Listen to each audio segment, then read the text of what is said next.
UFC Vegas just wrapped up and, well, let's talk about it because we are an MMA channel. Let's not screw around here. UFC Vegas 91 was, on paper, almost definitely one of the worst fight nights we have ever been given.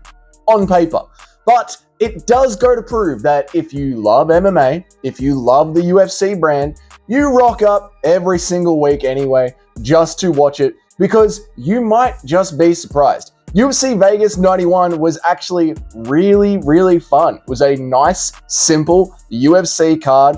Wasn't amazing, but the fights were fun. The pacing, for some reason, this weekend was fun. They just kept it moving nice and quick. Not a lot of downtime between the fights. I did a live fight companion during the card with some of you, and it was good fun. Everyone in chat was having a great time. It was just one of those really awesome little fight cards that we get out of nowhere. So let's break down some of the highlights. The opening fight, I slept through, okay? It was 5:30 a.m. on a Sunday morning. I didn't set my alarm clock to the weekends. I slept through the first three fights, but I went back and watched it, okay? I went back and watched it, and I have to say, the machete, whatever his name is. I'm calling him the Machete. The kid from China. Awesome. Fun. Rebook him straight away. Immediately rebook him. I want to see him again in the next 4 months. Let's start to build up some momentum, okay? He shouldn't be opening one of the worst cards of all time. We need to get him a little bit more action. We need to get him building it in front of the fans. Why? Because it was a good, fun fight. Back and forth, scrappy, close fight. Think he won it. He didn't give up. It was good fun on the hands. It's the sort of fighter that you want to start to see fill in some prelim cards so we can actually start to get a little bit of hype around them. What if he gets a couple of knockouts? Are all his fights going to be fun and scrappy? This is someone that we could get behind. So the Machete, let's load him up. I want to see you within the next 4 months. Don't sit around and fight once a year. Good God, how do you make a name for yourself doing that? The next few fights after that one, who really cares? Who really cares? Let's talk about Austin Hubbard versus Mikhail Figlak. Figlak was straight up robbed, okay? There's no other way to put it. If you put money on Figlak, you also had your money taken from you from the Nevada State Athletic Commission, just like poor Tsarukian and Lopez this weekend. They are clearly yet another broke government agency, and they are trying to rob everybody that passes them by this weekend. Round 1 was Figlak. Round 2 was close, okay, either way. Round 3 was Figlak. Clearly, it is damage-based scoring, all right? He was winning all the exchanges on the feet. Hubbard got in some takedowns, but when you read the goddamn rules of MMA, the takedowns only count if the scoring, if the striking appears to be 100% even. Then you go to the second scoring criteria. The striking at no point seemed to be 100% even, okay? Figlak won that fight. Hubbard won via robbery. Fuming, mate. Fuming. It matters because the casuals will just go back, scroll on Tapology. I've done this before. Look, people will go back, scroll on Tapology, just be like, won a fight, lost a fight, won a fight, lost a fight. It matters when you're going forward in your career to have those decisions called properly. What are the Nevada State Athletic Commission doing this weekend? And also, leave Lopez alone. Next fight to talk about, Haney versus Yaya. Fun fight. Fun fight with Henry. Gets himself and his boys back into the win column, if you know what I mean. It was awesome. It's good fun to watch. Uros Medic. I told you all. Serbian Chad KO power. Medic is back, man. He's back. Sick uppercut right up the center. Did a lot better with his takedown defense, rounding out his game nicely. That was one of the things that I was sort of on the fence about Medic. Not on the fence about Medic, but I wanted to see evolve in his game. His ground game. I needed to see that grow. And it's really come up nicely. So I like where we're going with him. Let's get him back in there, okay? Recently. Don't sit out for another year, man.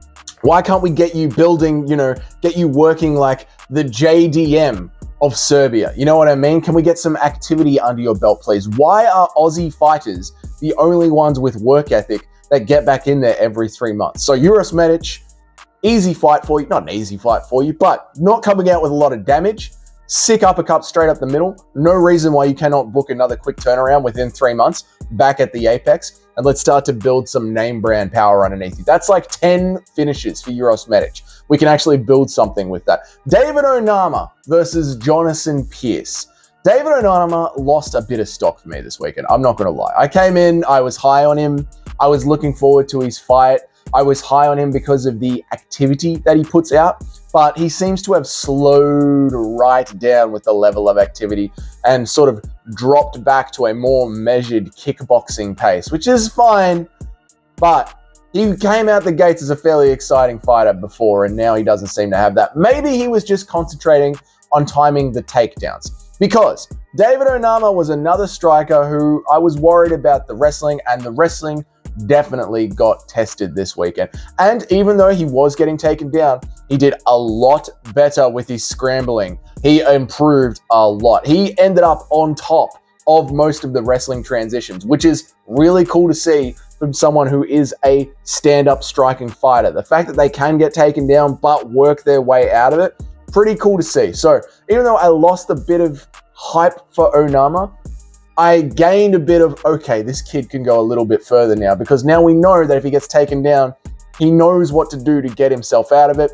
Now it's just about, let's put back together some of that aggression. So I can understand why you're a little bit timid on the hands when you're constantly worrying about the takedowns, but all good. Happy with the win. Let's see what he does next. Austin Lane versus Diniz. The first round went exactly how I called it. Lane just fat heavyweight laid and prayed on him. That's what I thought would happen. Second round, Diniz just slept it. It was hilarious. It was hilarious because it was slow motion. I've never seen somebody go so unconscious so slowly and then fall over like a tree in the woods. It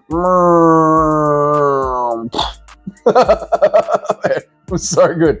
Next fight to talk about, Bogdan Guskov versus Ryan Spann. And oh my God, Herb Dean. Herb Dean is the takeaway from this one. Just another banger from Herb Dean, man. He is putting out classics for us, I tell you, man. First thing, right? Ryan Spann knees Guskov. Clearly knees him straight in the moneymaker. No point deduction, no warning. Herb Dean's just like, listen, mate, we all saw it, all right? It was hilarious. Behave yourself. Get back in there. Herb Dean gives Ryan Spann the position back after Ryan Spann just kneed Guskov right in the balls. So then Spann is like, oh, there are zero consequences for doing this. Let me just do it again. And sends another one right into the pipe of Guskov. Oh my God. And Herb is just like, let it play. I like it. So after Ryan Spann just like viciously sends a knee into each nut of Guskov, turns into a bit of a grappling exchange, we get into the second round. Guskov's like, I'm going to fucking kill you for that, mate. I'm going to fucking kill you. And just sleeps him. And Ryan Spann is on the ground, arms out, eyeballs rolled into the back of his skull. And Guskov is just teeing off on his head, teeing off on him, because all he can feel is still that pain radiating deep inside him, right up his back. And at no point does Herb Dean think about stopping it. Herb Dean's just standing there watching Guskov beat the living piss out of Ryan Spann, going, this is awesome. Oh my God, look at him. He's so unconscious. Someone should really stop this. Oh wait, that's me. Unbelievable, Herb. Eventually he does stop it. I think Ryan Spann's alive. Who knows? But that is definitely the sort of late stoppage that will take a bit of your chin away. It will definitely take a bit of your chin away. You can't be lying on the canvas with your head against the bottom of the mat, having Guskov just rain punches down on you. Well, very, very late stoppage. Now, on to the main event. Nicolau. Nicolau is done. Pretty much, we're going to have another 4 or 5 years of Perez hanging around the title picture. Is he in for an interim title? Is he in for a title this weekend? He's the number one contended gatekeeper for another 4 or 5 years. Nicolau, his chin is gone in a division that is got too many sharp shooters to have no chin. He came in too cautious. He's always been cautious, but for this one, he came in overly cautious, which I thought he would, but then I thought that he would end up finally pulling the trigger and getting a finish. But no, he just stayed back, kept looking for his counters, waited too long, and then just Perez decided, oh, he's never going to fire off this. He's never going to fire off that counter shot. I can get in good, long, extended combinations, Nicolau is always going to be there and never give anything back. So Perez just decided to end the fight and slept him. So Perez doesn't really move anywhere in the division. He is where he is. He is where he has been for the last 3 years. And Nicolau is going to help a new up-and-comer on the way up. So that's good to see. That's an easy chin, an easy name that's there to take. Overall, UFC Vegas 91 was good fun. We had a good time watching it. Good finishes, funny moments, excellent work. This is a pay-per-view week. This is a pay-per-view week. Lots to talk about. So it's going to be a great week for us, the MMA fans. If you want to see all the content coming up, go ahead and hit that subscribe button. If you like this video, leave a like. It helps the channel grow so much and get out there. And of course, I'll see you all in the next one.